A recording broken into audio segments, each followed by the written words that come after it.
Welcome বন্ধুরা, new day 27 এর নতুন একটি মিনি ব্লগে তোমাদের সবাইকে স্বাগত জানাই। তোমরা সবাইকে কেমন আছো আমাকে কমেন্ট করে জানিও। আমি ভালোই আছি, কিন্তু বিগত কিছুদিন ধরে আমি আমার ইউটিউব চ্যানেল এবং ফেসবুক পেজে কোনো ভিডিওই আপলোড করতে পারিনি কিছু সমস্যার কারণে। পরবর্তীকালে কোনো ভিডিওর মাধ্যমে সেই সমস্যার কথাগুলো তোমাদেরকে জানাবো এবং এখন থেকে আমি কন্টিনিউয়াসলি ভিডিও করার চেষ্টা করব। তোমরা আমাকে সাপোর্ট করে আমার পাশে থেকো এবং কিছু ভুল ত্রুটি হলে আমাকে কমেন্ট বক্সে জানিও, আমি সেটা শুধরে নেওয়ার চেষ্টা করব। আজকে বিকেলে আমরা দুজনে একটু বাড়ির কাছেই গঙ্গার ঘাটের দিকে ঘুরতে যাওয়ার জন্য বেরিয়ে পড়েছিলাম। এর আগেও গিয়েছিলাম, তখন খুব সেই বর্ষা হচ্ছিল, সেই সময় গঙ্গার জলও অনেক বেড়ে গিয়েছিল এবং গঙ্গার পাড়ের গাছ, বাড়ি, দোকান ছিল কিছু, মনে হচ্ছিল সেগুলো সেখান থেকে সরিয়ে ফেলতে হবে, নয়তো ভেঙেই যাবে।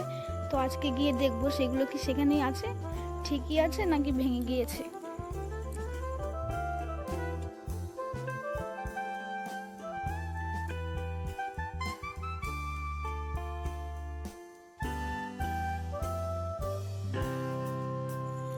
এই যে রাস্তার সাইডে যেই পাটকাঠিগুলো দেখতে পাচ্ছ, কিছুদিন আগে আমরা যখন এসেছিলাম ঘুরতে তখন পুরো মাঠ ভর্তি পাট ছিল এবং কিছু পাট কাটাকাটি হচ্ছিল এবং কিছু পাট জলের সাইডে পালা দেওয়া ছিল, কেউ কেউ জাগও দিয়েছিল। আজকে সেই পাটগুলো সবই ছাড়ানো হয়ে গিয়েছে এবং পাটকাঠিগুলো রাস্তার দুই সাইডে সারি করে রাখা হয়েছে, দেখতে বেশ ভালোই লাগছে। আর এই সবুজ মাঠ দেখতে ভালোই লাগে, তো আমরা প্রায় এখানে আসি। এই সবুজ মাঠ, ফাঁকা জায়গায় একটু ভালো লাগে সময় কাটাতে। আর এর আগে যখন এসেছিলাম তখন এত জলও ছিল না রাস্তার দু সাইডে, এখন বেশ জলও দেখতে পাচ্ছি। তারপরে এই যে দেখো, আমরা এসেই গিয়েছি গঙ্গার ঘাটের কাছাকাছি, অনেক লোকজনই আছে, অনেকেই এখানে ঘুরতে আসে গঙ্গার ঘাটে। তো আমরাও এসে গিয়েছি, মনে হচ্ছে অনেকটাই ভেঙে গিয়েছে পার, কারণ আগে অনেকটাই দূরে ছিল। এখানে একটি ফেরিঘাটও আছে ওই পারে জিরাট যাওয়ার জন্য।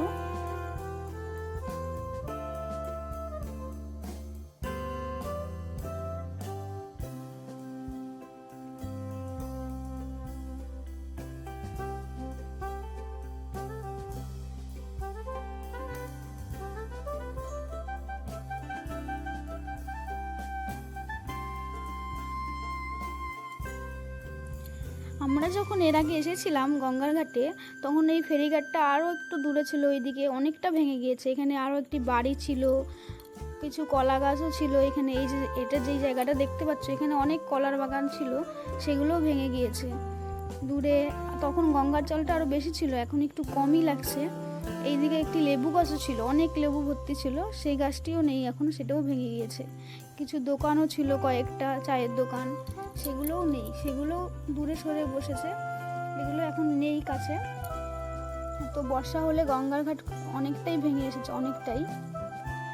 ওই যে দূরে দেখা যাচ্ছে ওইখানেও কয়েকটা নৌকা দাঁড় করানো আছে, মনে হয় এই নৌকায় করে মাছ ধরতে যাওয়া হয়।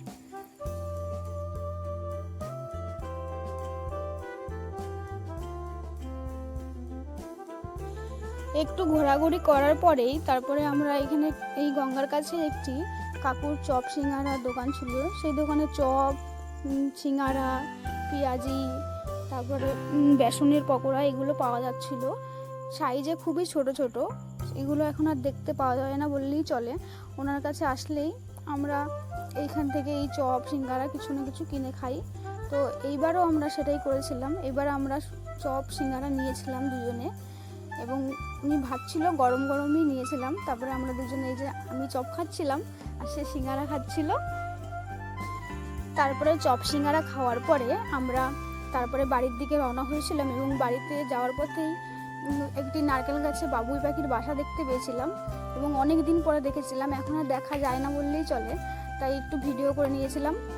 এবার ফিরে যাচ্ছি বাড়ির দিকে। আমার ভিডিওটি ভালো লাগলে একটি লাইক করে দিও এবং কমেন্টে জানিও কেমন লেগেছে এবং আমার ইউটিউব চ্যানেলটি সাবস্ক্রাইব করে আমার পাশে থেকো এবং ফেসবুক পেজটিতে ফলো করে দিও।